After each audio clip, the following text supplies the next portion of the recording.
For Daniel Reed, the clay tablets of the ancient world were never just artifacts. They were encrypted instructions misplaced by time. He had handled museum cases and brittle fragments for years, and the more official translations he read, the more he felt the sentences were being dressed up as poetry while something technical hid beneath the metaphors. In a small studio above a street that smelled of coffee and wet asphalt, surrounded by commentaries, notebooks with crowded scripts, and a battered magnifier, he kept returning to one repeated line that to others read as myth and to him looked like syntax. The academic consensus said ritual and genealogy. His instinct said procedure and code. How far could a translation go before it became activation? He was 37, an independent linguist who had left an Ivy League program not for lack of skill, but for refusal to sanitize anomalies. He spoke Akkadian, Old Babylonian, a working Sumerian, and 3 modern languages. He slept badly, kept coffee cold beside his keyboard, and collected fragments from estate sales and small museums that had no appetite for controversy. He was driven by a conviction that texts carried embedded operations, that words could be instructions to the body and not only to the mind.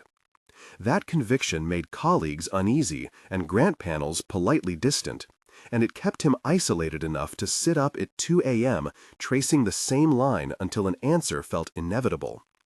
The line he refused to ignore combined numbers, repeated imperatives, and an unusual compound verb that most experienced translators resolved into to remember the offering.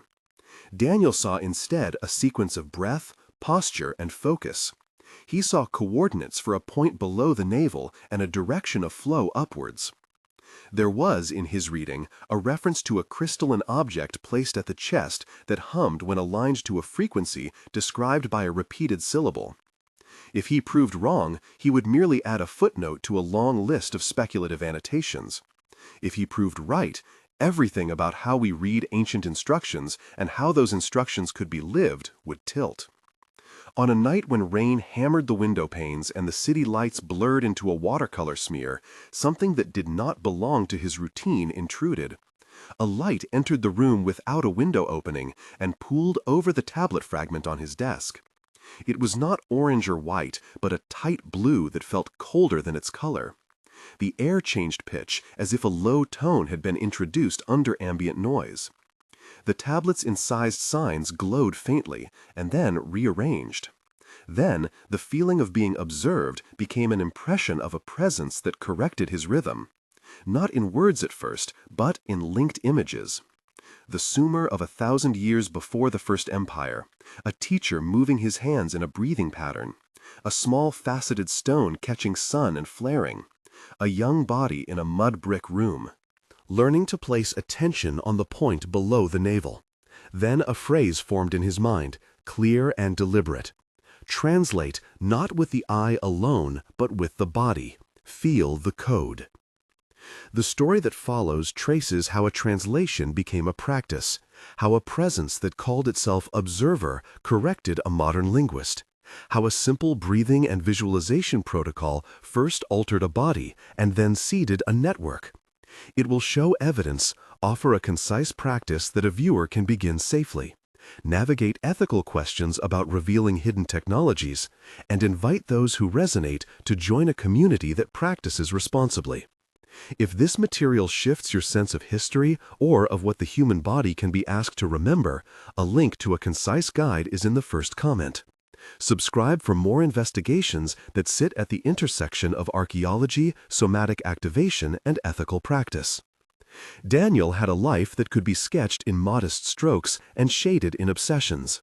He grew up in a coastal town where his father taught him to listen for rhythm in the waves, and his mother kept old family letters folded under a china cup.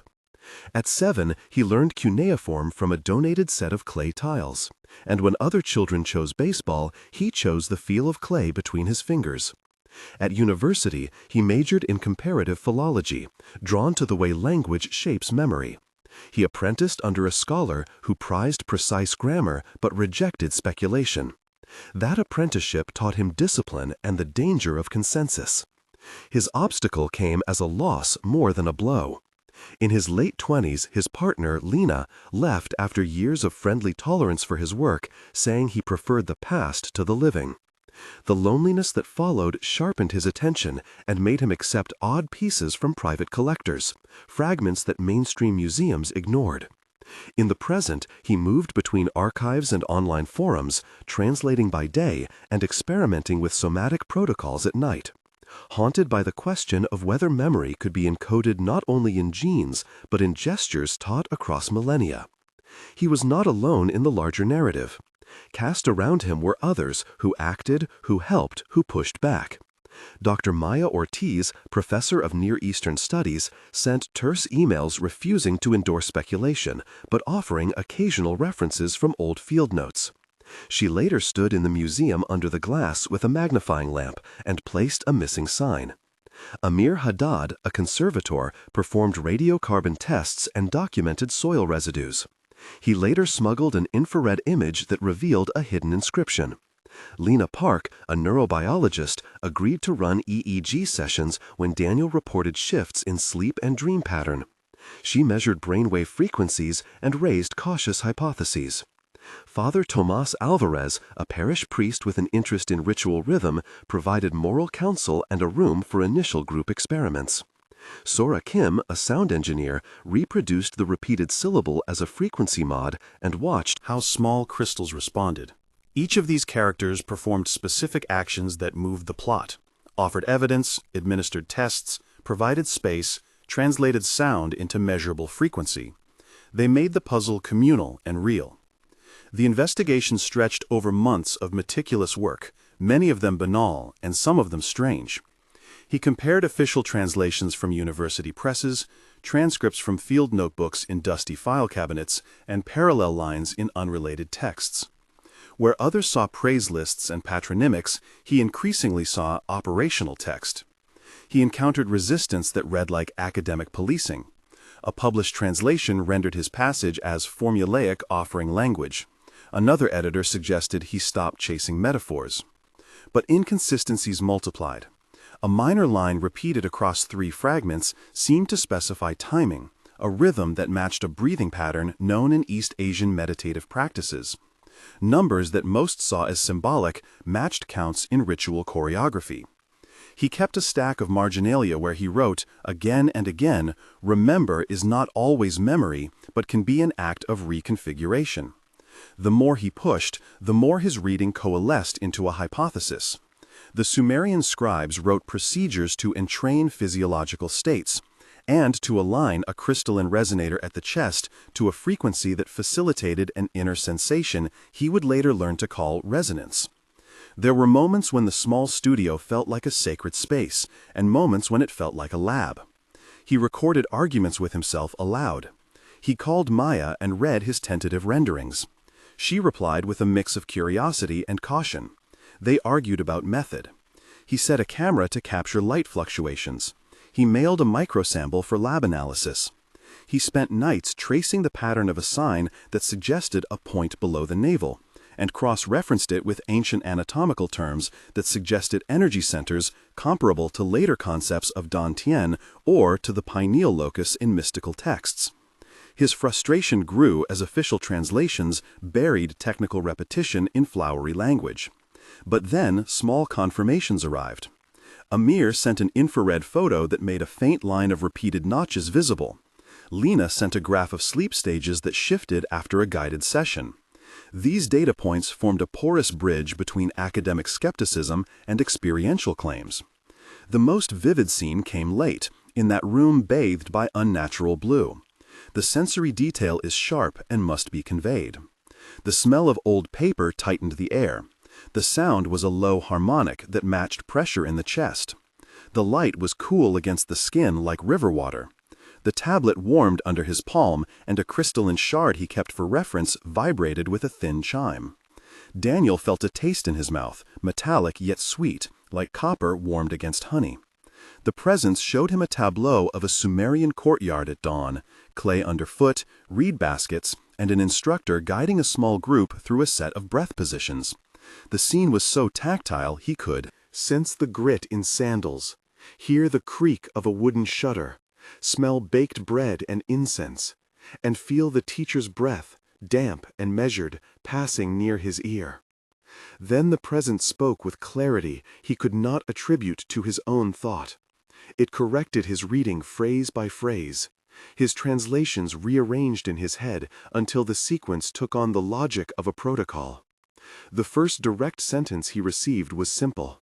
Align the chest crystal. Breathe 3 short, breathe 1 long. Gather to the point below the navel and lift the light slowly to the mouth of the head. The language was not a voice transmitted in sound, but image and pressure, a kind of telepathic editing that reoriented his body to translate. When the initial translation correction occurred, a moment of practical panic followed. He called Maya on speaker, and her voice was a steady anchor. She asked questions while he spoke, nervous and skeptical. There were at least 10 exchanges that night between them as they tried to pin language to physical action. Daniel said, "I saw the movement." Maya said, "Are you sure it was not a dream?" Daniel said, "It was anchored to the tablet." Maya said, "Send the fragment image." Daniel said, "Look at the notch pattern." Maya said, "The repeats are odd." Daniel said, "They match rhythm." Maya said, "You are describing a procedure." Daniel said, "Yes." Maya said, "Do you realize what that means?" Daniel said, "Partly." Maya said, "This could be misreading." Daniel said, "Yet the crystal chimed." Maya said, "You need verification." Daniel said, "Lena will measure brainwaves." Maya said, "Good." Daniel said, "Amir can check residues." Maya said, "Prepare the controlled protocol." Daniel said, "We will." Maya said, "Be careful." Daniel said, "Always." The exchange expanded into logistical coordination, but beneath the logistics was a recalibration of belief. It is here, around the first real correction by the observer, that I pause to invite participation. If this sequence of events triggered a mix of doubt and hope in you, know you are not alone. Many viewers watching these discoveries for the first time feel the same mixture. Now a simple request. In the comments, choose one word to begin a thread. If you think this is ancient technology, mark the comment with technology. If you read it as symbolic ritual, write ritual. If your mind inclines to psychological projection, mark psychological. Start with a single word and in one sentence add why. Your responses help map how a community perceives this material and guide future episodes and experiments. They also create a record that is useful for researchers interested in public reception. After you comment, return and continue watching as I trace the demonstration that made the hypothesis testable and the practice repeatable. The guide with a safe beginner protocol is linked in the first comment for those who want to try with caution and protect their practice with ethical guidelines.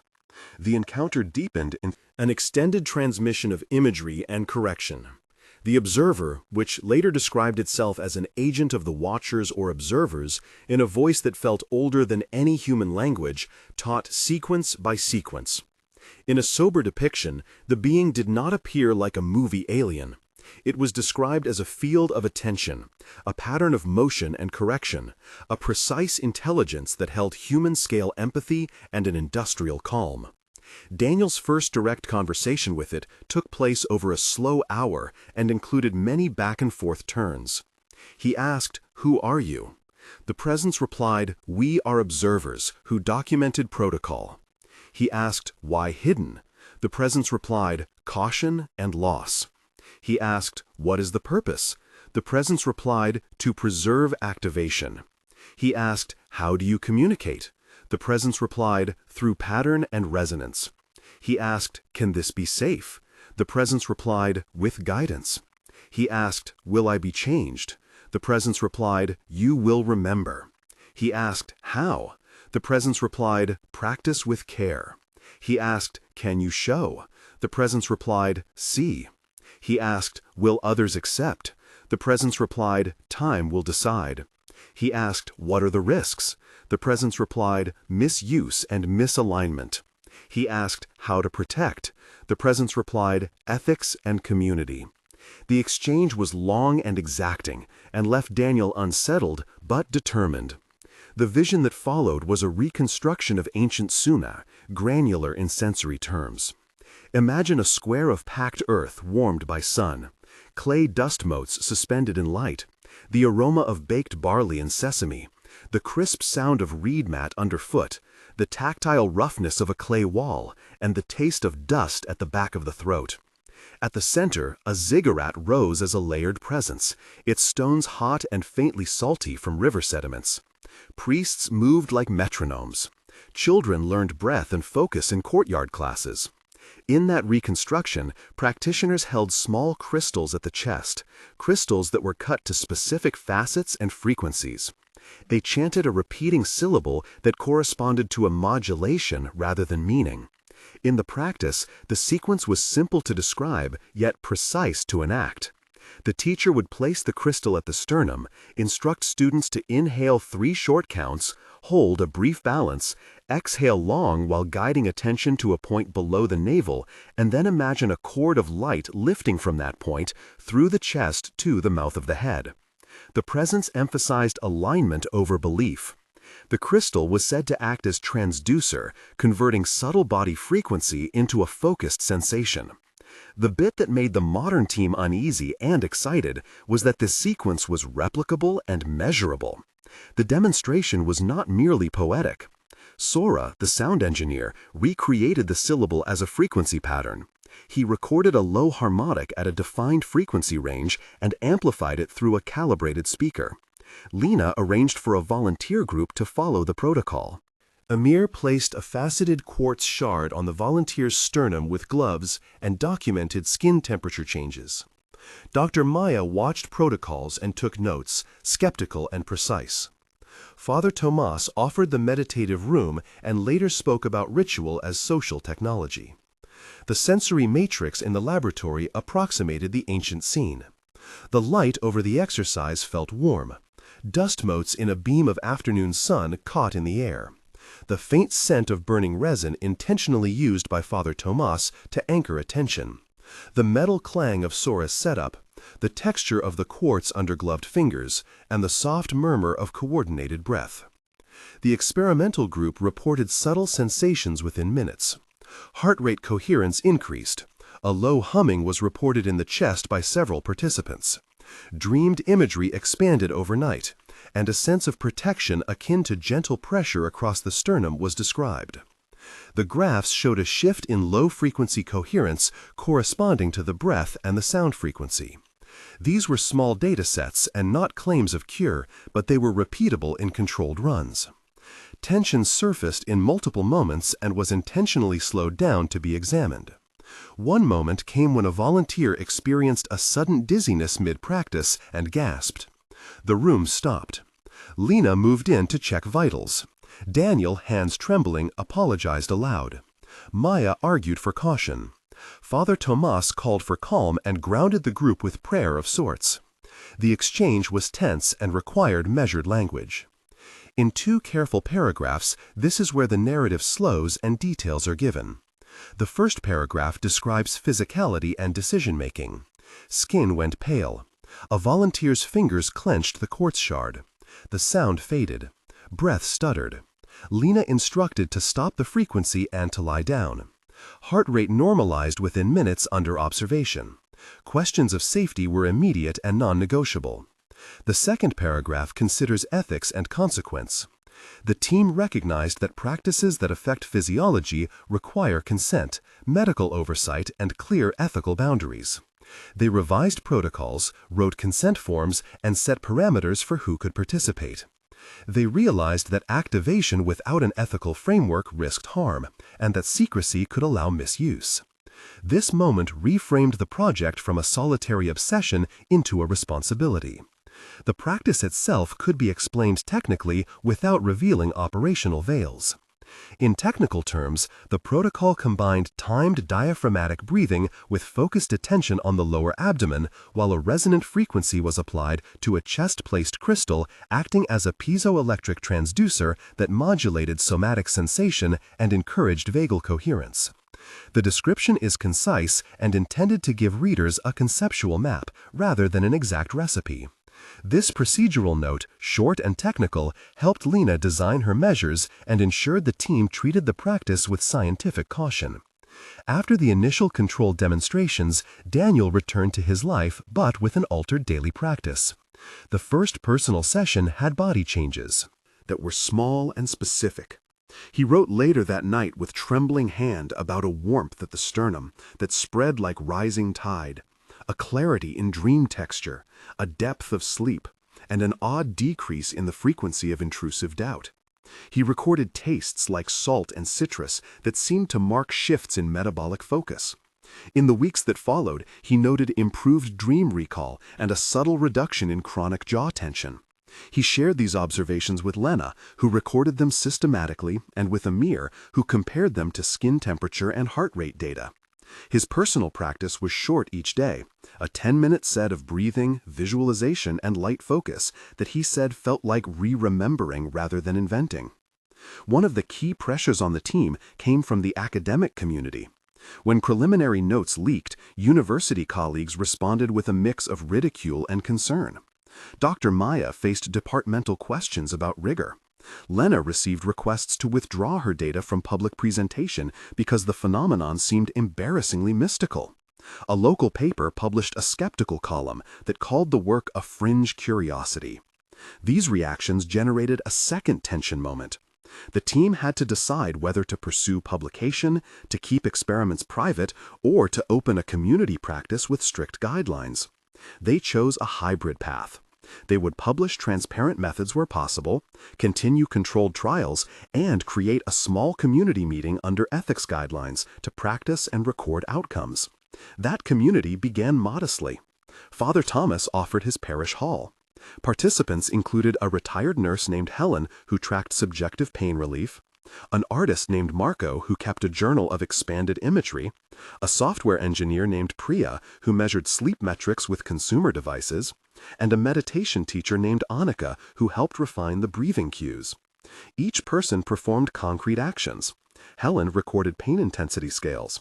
Marco made drawings of dream content that were later compared for symbolic recurrence. Priya aggregated sleep efficiency numbers. Annika adjusted the breath timing to reduce dizziness. The group practiced weekly, documented experiences, and debated the line between spiritual tradition and technological instruction. They created a code of protection and ethics that prioritized informed consent, medical oversight, and a commitment to distribute findings responsibly. As practice spread, small patterns of synchronicity emerged. People reported chance meetings that seemed meaningful, repetitive motifs in dreams, and a greater openness to cooperative projects. The team debated whether to call these coincidences or evidence of resonant activation of social wave.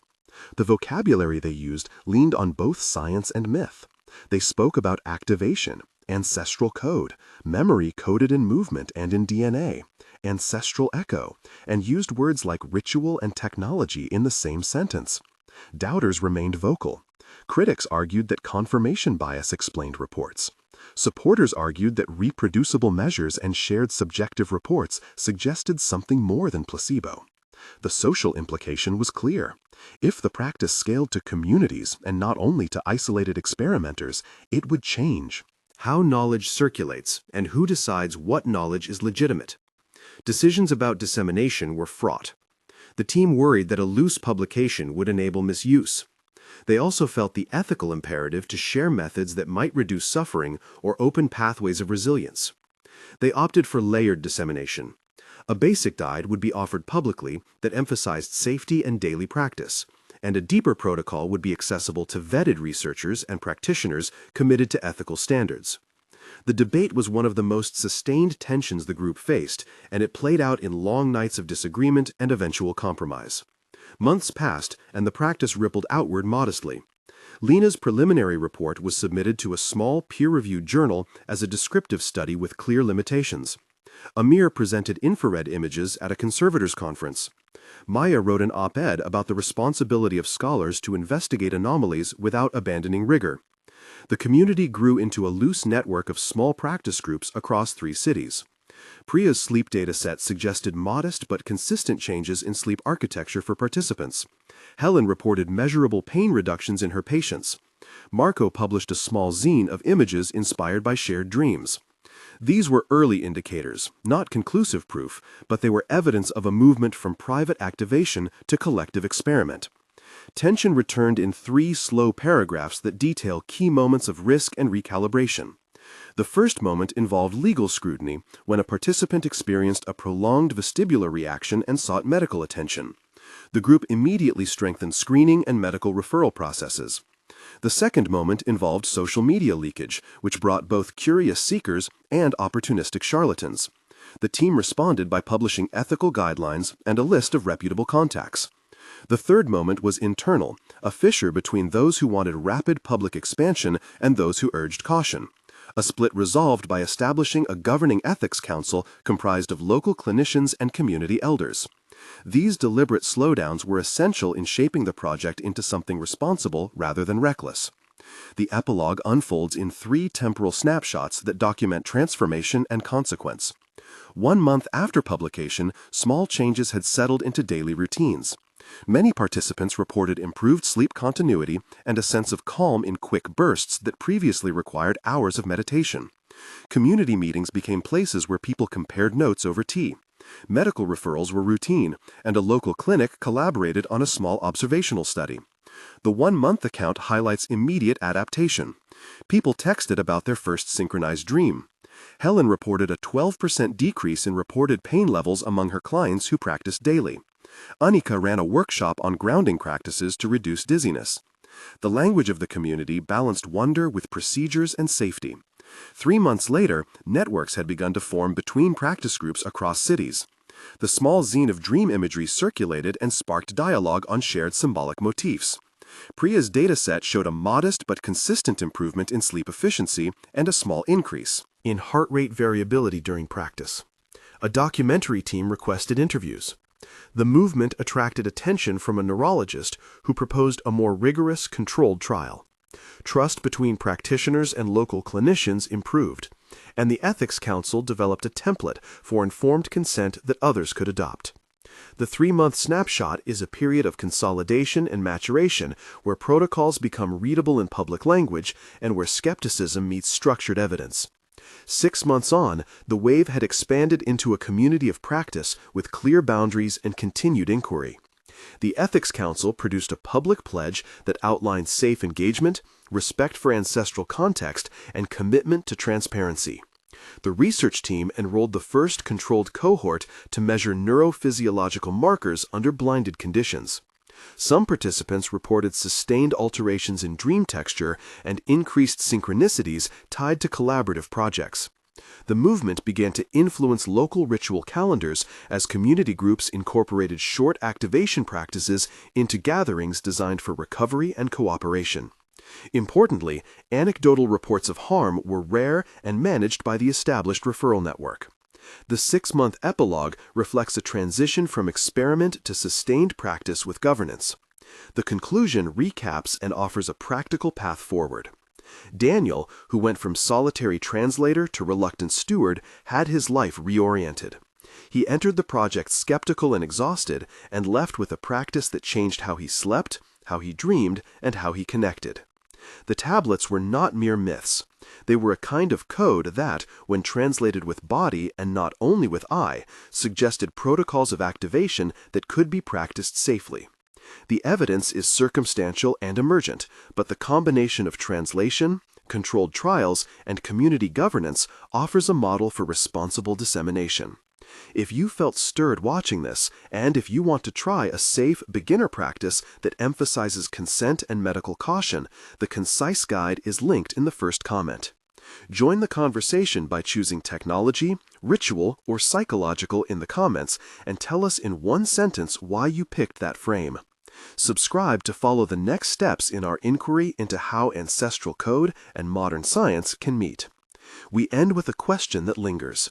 If parts of human knowing were written as instructions that needed practice to be remembered, what else lies encoded in objects we call relics, and what might remembering do to the shape of our shared future?